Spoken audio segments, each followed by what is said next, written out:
from Canoga Park. We're here for the So Cal Doubles event. Matt Jones kicking things off in the title match.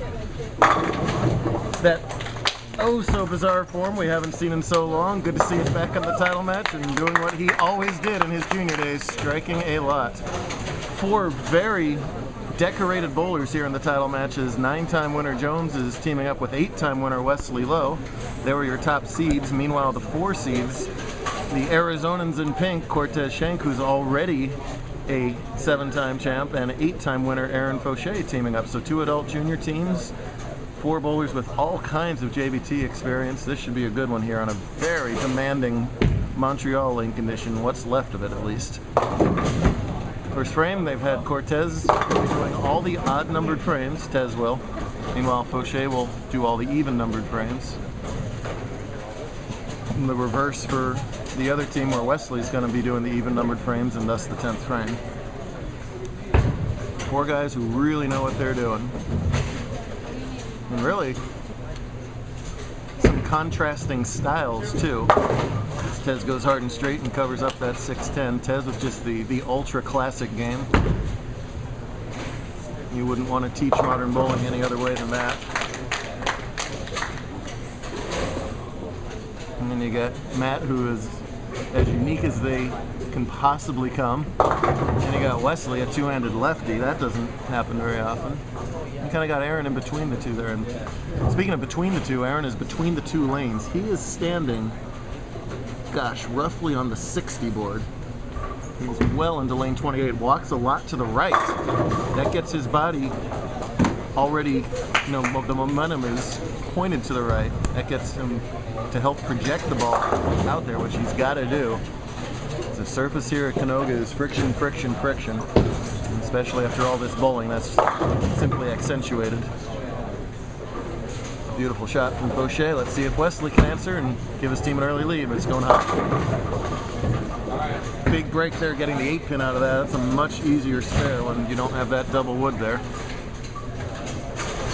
I haven't seen Wesley in a couple months because Wesley likes to wrestle, and when Wesley wrestles, arms get broken. The problem for Wesley is they're usually his. He was not cleared to wrestle, but he is cleared to bowl, and that's why he's here. And he'll have no worse than a 2nd place finish. No problem at all, covering up the 2-4-7.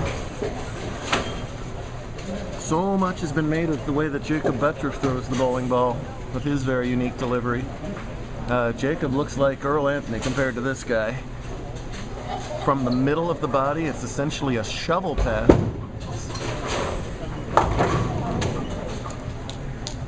Unlike any other 2-hander to come from the middle like that. The ball goes downward into the lane. But we saw over the years in all those titles how effective it was. On house, forget about it. He could literally strike all day and did it. But he was always effective on sport too. He led the Desert Open one year when it was on close to US Open. He led the tournament by a couple hundred pins over 2nd place. So you would think that that style doesn't add up to effectiveness on sport, but it does. And the proof is in the results, and the results have been there over and over again. And look at this incredible style from only a 13-year-old. That's the modern bowling game, and when he feels it, he can keep up with the big guys. Had a terrific career in the handicap division, moved up to scratch at 12. Showed zero intimidation of being in that environment, quickly won a couple titles. Remember, you bowl against bowlers as old as 22 in our scratch division. It's not about age, it's about talent and experience and knowledge. And all 4 of these guys got that in spades. So the 40th board is the left gutter. You can see Aaron figure out exactly where to target over there. He is literally 2 boards left. He is playing the 2 board on lane 28. That's where his feet are. That's what you gotta do sometimes. Oh, still doesn't fade enough for him. That's an ugly big 4 right there because it's on a double. That makes it even worse. The likely 6-2 is gonna cost them 6 pins a count. Ouchie. Yes, that's my professional analysis. Ouchie. Meanwhile, we got Ma and Dvorak going up against Zavala and Aldretti in the handicap semifinal. The winner to take on top seed Matthew Green and Greg Adler. Important to get the 2 out of here, which he does. Never know when that count's going to come into play.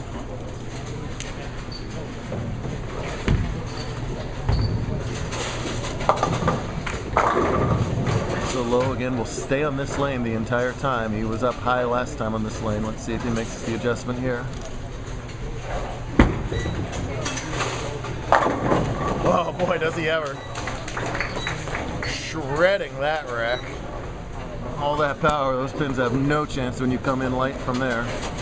Big man, yes. Show off his one functioning gun. Very nice. Thank you. Good turnout today, 48 teams. Good to see a full house of bowlers here. Always great hospitality in and out of the bowling center here at Canoga. Now, oh, wow, and for the second time in a row, the ball just wiggled at the break point. It didn't even think about hooking. You can tell how surprised Matt is at that. He can't believe that that ball didn't turn. You're always making educated guesses on the lanes. Whenever something goes wrong like that washout in the previous shot for Matt, you got to decide whether you physically executed poorly or something changed on the lane. Oh, and a bad break in the washout. Doesn't quite get the deflection, and as a result, they trail by 20. That's a huge break for Tez and Aaron, but Aaron's big four didn't cost them a big deficit.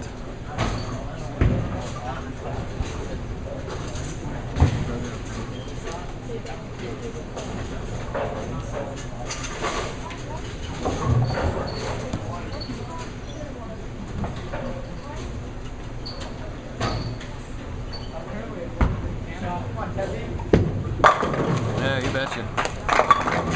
Tez is feeling it right here. He looks ultra comfortable all of a sudden. They began with a 187, 138 win over Jeremy Glover and Jared Lawrence. Upped it to 197 in a win over Jacob Buttriff and Kyle Duster. And upped it some more in a really well-bowled semifinal. They shot 248 as a team over 206 by Eric Hatchett and Oscar Chan. Get here to the title match. Cut today was triple digits minus for only 4 games, so a 175 team average was enough to make round 2 today. Very demanding lanes. Spares, spares, spares. Speaking of, field goal by Javi over there on the right lane. Their team is still comfortably ahead. 20 some odd pins over there. Whoops, Aaron's off camera. I gotta look or else if I don't watch the screen, I'll miss Aaron. He's moved. Oh, he's kept his feet in the same place, just trying to get that ball projected a little better. That's nice. Wow. Solid 8 the last spin to go. That would be a buzz kill from that deep. Oops, it's Evan. Forgive me.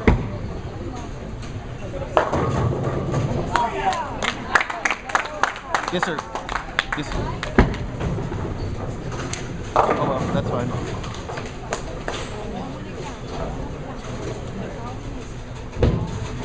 Do you have 2 or 3 scratch teams per pair? 2 scratch teams per pair? Then so 2 scratch teams per pair, correct? Yes, so it's 50 for first, 0 for second.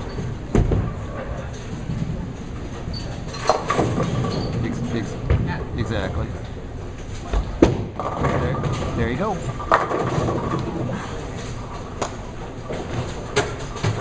Doesn't matter, whatever works best time-wise.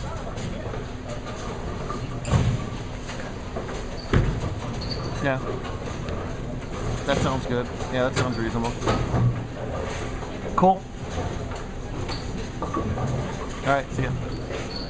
Evan Olsen getting a little camera time in the south there. That was the other doubles tournament going on about 1,000 miles north here on I-5. He'll reach the Northwest doubles. And if you want to see who wins the Cali doubles, watch part 2 of this video.